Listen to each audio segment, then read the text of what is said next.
everyone should focus on the specific register which is involved implicitly in this execution of this particular instruction, right? So here loop instruction will check the condition of ECX register. ECX is basically a register which is a general purpose register, but additionally in few instructions it is used as a default counter register, right? Counter register. So as a counter also this register is used, right? Now loop is the special type of instruction. There are few flavors of it, right? Loop instruction. So in that case, it is whenever you are expected to repeat few set of instructions, right, with the condition, right, with the condition that count is not 0 or 0, right? So in that case, you can use the loop instruction, right? So only the condition, right, the count will be ECX. So now, for example, if you want to perform operation, right, so you want to perform addition of array elements, and additionally you want to do some other task, right? In that case, you can repeat this particular instruction, adding that particular array element. You can use this loop instruction and you can loop it back, so that the same set of instructions will be executed ECX times. So, and what is then expected in ECX, we should put the count value. All right. Now, the normal loop instruction is there. So there is a loop instruction. It is only considering the loop instruction while ECX is not a 0. While ECX is not a 0. So in that case, before testing the condition of ECX, it is going to decrement ECX value. So we need not have to decrement ECX value using the instruction, right? Automatically, it is your loop instruction itself will decrement ECX value, right? So you need not have to write it in the instruction form. So loop instruction itself will be first decrement the ECX value, and then it will check the ECX condition. So if you want to perform addition of 5 elements, in that case, you have to first load ECX with 5, and then you have to perform the addition operation, and then you have to use the loop instruction. And before using loop instruction, it is expected that you should increment the pointer which is pointing to the next element, right? So when you use loop instruction, then it will be much clear. But at this stage, the function of loop instruction you must understand, and here the ECX will be treated as a count register, and before checking the condition or before testing the condition, that ECX value is getting decremented by 1, and then it will check whether ECX is 0 or not 0, and if it is not a 0, then it will loop back, but if it is 0, then it will not loop. So if you are performing if you want to perform addition of 5 elements, in that case ECX you are loading with 5, then with the first execution of loop, it will be decremented by 1 and it will become 4. So this indicates that ECX is not a 0, so it is going to repeat the same code. So it will add the next element, and this will be repeated 5 times. Like the code will be repeated 5 times, and in the 5th iteration, when the count was 1 and it gets decremented by 1 to make ECX equals to 0, and once it becomes 0, it will come out of that loop, right? So it is same, you can treat it as a for a loop, right, where you are decrementing or incrementing the count. So here the conditions you are checking. So here the next loop instruction flavor is loop if equal. So loop and E is additional character that is added. So loop while equal, and alternately the same mnemonic is there, right? This loop E, same we can use it as a loop set.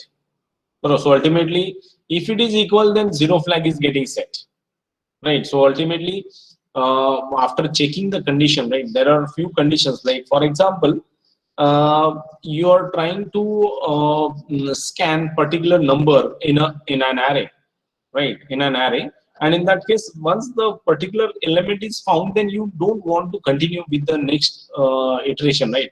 You want to come out of it. So in that case, after comparing the current element with the value, right, array element with the value that we are checking, so you can, in that case, you can use this particular loop E condition. So if it is not equal, then it will repeat. So repeat means what? It will go for the next element comparison. but then ultimately you have a ECX value which indicates the number of elements in the counter in the array. So ultimately, you should out of these two conditions, right? ECX is not a 0 is the first condition which will enable your loop condition to be repeated, and the second condition is if it is not equal, right? If it is equal. So in that case, any of these condition, if it is true, right? If ECX is 0, then it will go out, and if it is equal, then it will go out. Right? It will not repeat. So the first condition which will come true, then in that case it will come out of that loop. So loop instruction is very interesting instruction, right? So after comparing the element, if it is not equal and ECX is also not a 0, in that case it will repeat the loop, right?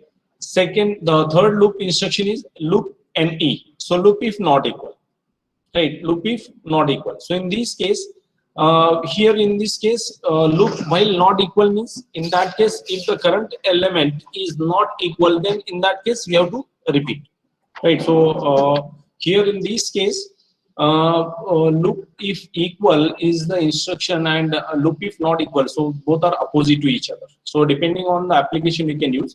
So let me again repeat this problem where you can use it, right? Loop if equal is the the example that I have shown is discussed is something different, right? So in loop if equal is the instruction which is very specifically used. I'm going to correct now the statement that I made earlier. Loop if equal is the condition, right? Or is the instruction which is helpful when you are checking whether the strings are palindrome or not, right? So in that case, in what case you want to repeat the check? You want to check the next element. In that case, you are going to repeat that particular case if the current characters or the current numbers are same. Bro, if it is not same, then you have to come out. Bro, so indicating that it is not palindrome. And here, loop if not equal, that I earlier explained the example, right, where you are scanning particular number in the array. So in that case, loop if not equal will be there. So once we reach to the element, index value where your element is present, in that case it will come out of, because that indicate that condition indicates that the element is found, bro. So in that case only this will indicate that it is equal and that condition is false. So here the condition that we are checking is while loop while equal. But if it is not equal, then it is a false condition and loop will be terminated. And in case of loop if not equal, in that case, if it is not equal, that is a true condition. But if it is equal, then that is a false condition. So in case of false condition, it will come out of that loop. Right. So this is a very interesting instruction which we will use. 1 second. Lecture मध्ये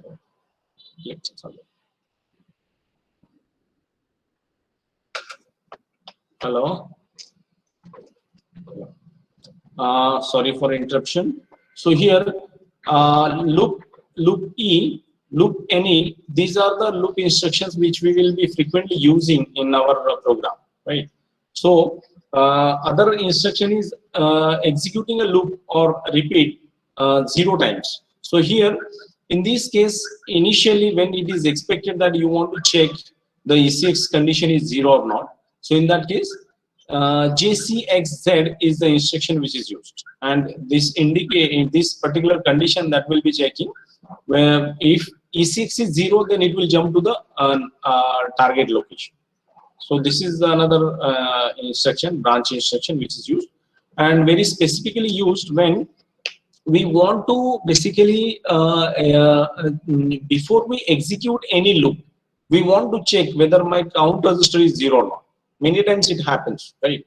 Now, the one example that I will highlight, right? In a few of the assignment, we may come across the situation where we are counting the number of elements like positive or negative, right? And in that case, if the count is 0, right? If all numbers are positive, for example, and it is expected that you should display the numbers right? All positive numbers and negative numbers. And if the count is 0, and if you don't check the condition, if count is 0, then you need not have to display anything, bro. And you need to check that whether that count is 0 or not. And in that case, you can use this instruction, right, JCXZ, by just loading this ECX with the count value. And if it is 0, that indicates that there is no element found, right? The number of positive numbers are 0, so you need not have to go for displaying any number. But if there is a valid number, right, positive number, in that case you have to repeat displaying that particular number ECX times, right? Then software generated interrupts are there. This type of category are also treated as a software interrupts, right? We know that there are hardware interrupt and software interrupt. So int and n is small, so any number that is ranging from 0 to 255 can be used here, right? And that number is indicating the type of interrupt, right? So we will talk in detail about the type of interrupts, right? Then the reserved and the user defined interrupts service, these numbers and all. So here you need to remember that if you, without having any hardware signal, right, if you want to check any hardware interrupt, then you can use this int instruction, right? So int is the instruction and n is the number that you have to specify, right? Then int o is there, that is the interrupt on overflow. So overflow is the additional flag that we discussed, right? So upon overflow it is going to generate an interrupt, so it will execute the interrupt service routine. Then bound is another instruction which is basically used to detect value which is out of range, right? So and this bound instruction, it ensures that the signed array index is within the limit, right? So whatever the negative and positive limit of that particular array is there, so that array where limit will be checked, right, here by using the bound instruction. So here these three instructions are basically used to generate the software interrupts. Then string instructions are there. See, in one of our discussion, I told you about the string instructions, movesb, right? So additionally, I told you about the character that is getting added along with this mnemonic. So when we talk about moves, so it is move string. So B is W and D, these are the three characters, right, that specifies the operand, right? So if you are using movesb, then we are moving string byte from source string to the destination string. Now, whenever we are using these string instructions, there are additional things that are basically happening with these string instructions, right? Now, for example, if you are moving a source string to the destination string, without string instruction, if you are trying to move source strings to the destination string, in that case you need a two separate pointer, and from one pointer you will get the source element and you will put it in the general purpose register, and then from a general purpose register you will move that element to the destination string, bro. So here you need two pointers, one is the source pointer and other is the destination pointer. So with this movesb instruction, no general purpose register is used for intermediate operation, right? So with movesb instruction, we are actually moving the element, right, from source array to the destination array, and in this case, the pointers used to point to the source array will be ESI, right? ESI. So ESI will be there. So here I'll specify the indices which are used. So index registers are ESI. So that will always point to the source element, and EDI will point to the destination element, right? ESI will be used to point to the source element, and EDI will be used for destination element. Now here movesb is for move string, CMPS is compare string, then scanS is for scanning the string, then loadS is for load the string, then storeS is for store the string. These are the string instructions, and in all the cases wherever the source array is to be pointed, string is to be pointed, in that case ESI is used, and wherever destination string is to be pointed, EDI is used. And the default segment registers or segment selectors used along with ESI and EDI are DS with ESI, right? DS is a data segment, DS data segment register. So that is used along with ESI, and ES is a extra data segment register which is used along with EDI to form the 48-bit pointer. This is very default operation, right? That is going to happen. So here we need to ensure that all these DS, ES, ESI and EDI, these registers are initialized with the proper pointer values, right? And then additionally the DF flag is there, which is going to control the direction of your pointer movement. Pointer movement means what? If you're moving a string, right, and the first pointer is pointing to the first element, then to point to the next element, you have to increment the pointers, right? So here, ultimately, as you are starting from the starting first element of the string, then in that case, you have to increment the pointer. But if you are starting from the end of your string, right, the last byte of your last element of the string, in that case, you are need to decrement the pointer. So starting point is going to decide whether you want to increment or decrement the index register, and that will be controlled by the DF flag. So here DF equals to 0 will be ensuring that your pointers, right, these index registers are incremented, right, are incremented after performing that string operation. So you can mention in your notebook that if DF is 0, then it is going to increment the pointer, increment the index register. And if DF is 1, in that case, it will decrement the index register. Now, how many times it will be incremented or decremented? There is a relation between the operand that we are specifying along with this instruction, right? So, as we know, our memory is a byte addressable memory block. So, if my operand is a byte, so move SB, in that case, my next element is immediately available in the next address. But my operand is W, so where my next element starts after 2 bytes with the current with respect to the current byte. So ultimately, my pointer is to be incremented or decremented twice, so that it will point to the next element, and that automatically happens depending on the instruction that we are using. So if you are using move as B, B indicates only once you have your index register will be incremented or decremented. If you are using move as W, in that case, 2 times it will be incremented or decremented, right? If it is move as D, then it is expected that 4 times it should be incremented or decremented.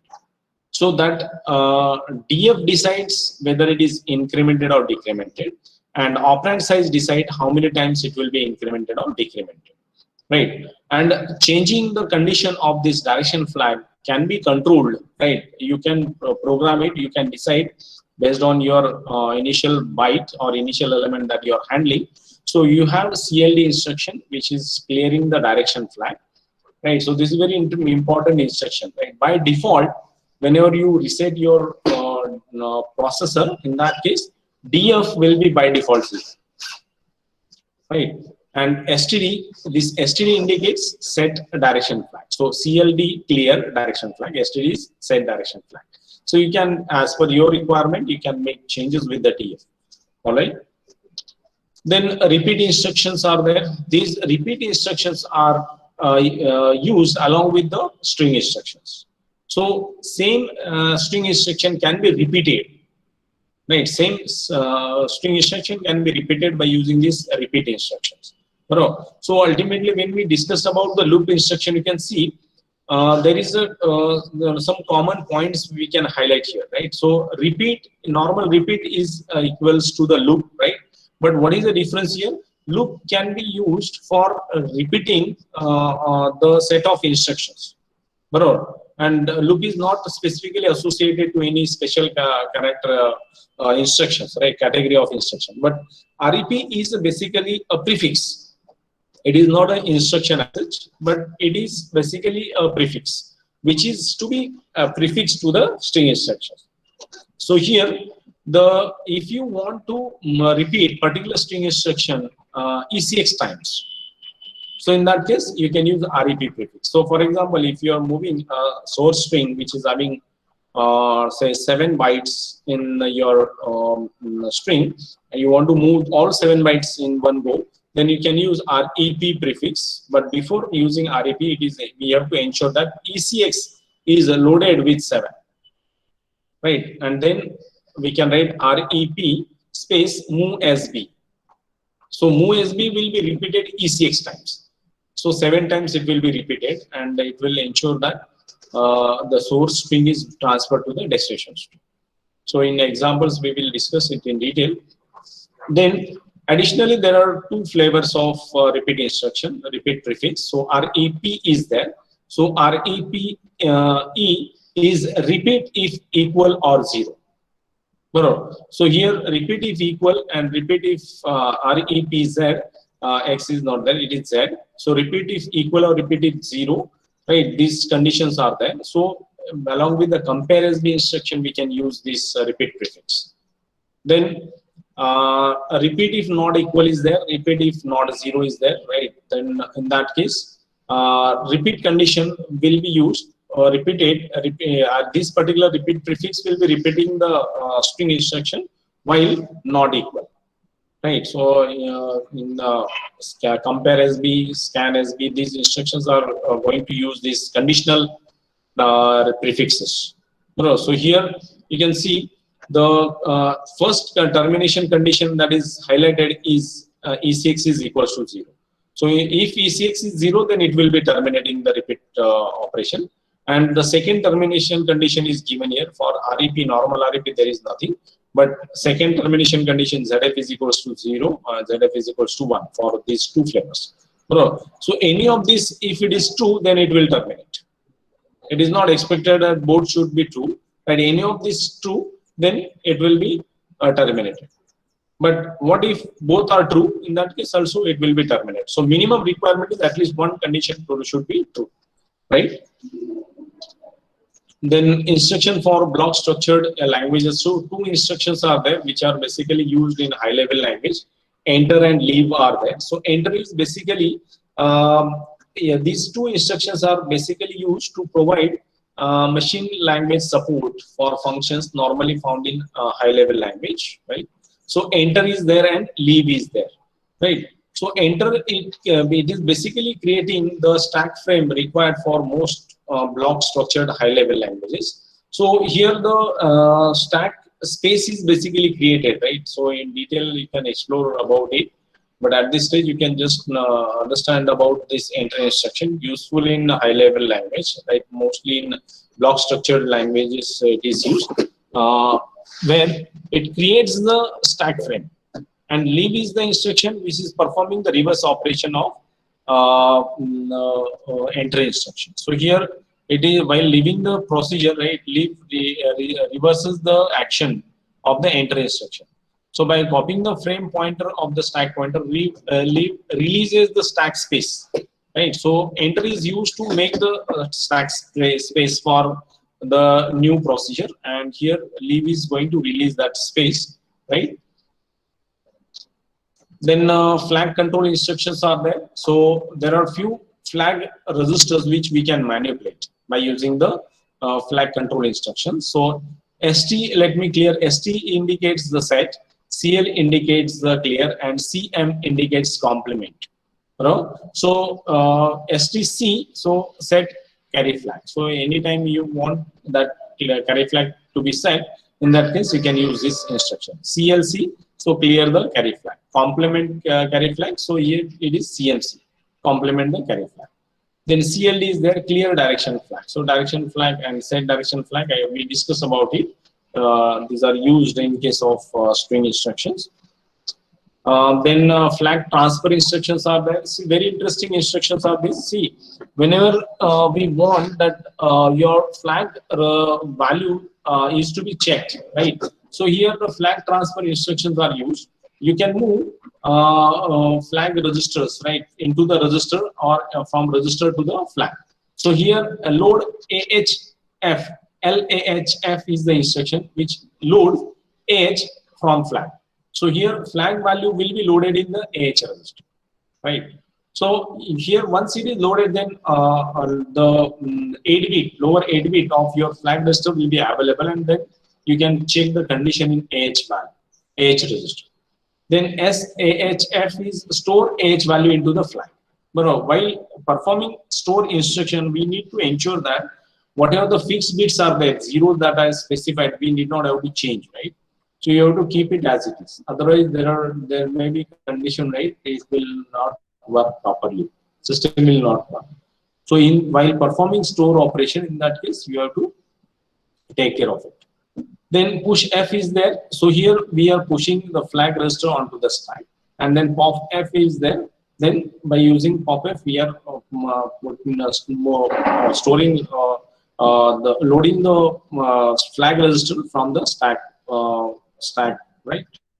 So here, while performing pop operation as well, we need to take care of all those reserved bits. So whatever the bits which we are having on the stack, we should ensure that it should map properly, right? 0 to 0. So if the fixed bits are there 0, you may not have to change it, right? Now with these instructions, we can ensure that multiple flag bits can be manipulated at a time, right? Multiple flag bits. So wherever there is a requirement, you want to modify the flag, multiple flag bits, right? You can use these instructions, right?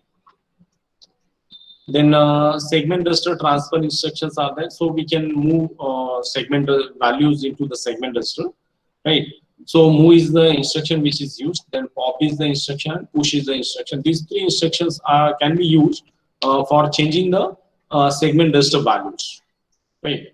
Then for control transfer instructions are there. In control transfer instructions, when we discussed about the near pointer, right? Near is basically, I told you that it is within the same segment, bro. So here for far control transfer, we have two different options, right? One is the direct far jump. In case of direct far jump, we can specify the branch address within the instruction, right? Within the instruction itself, we can specify the pointer value.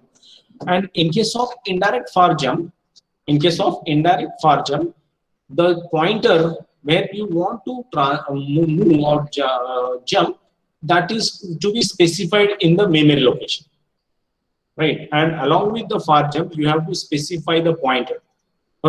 So the pointer is to be specified, which will point to the memory location. So it is an indirect pointer. We are not specifying the target address in the instruction itself. We are just specifying the pointer to the target address within the memory.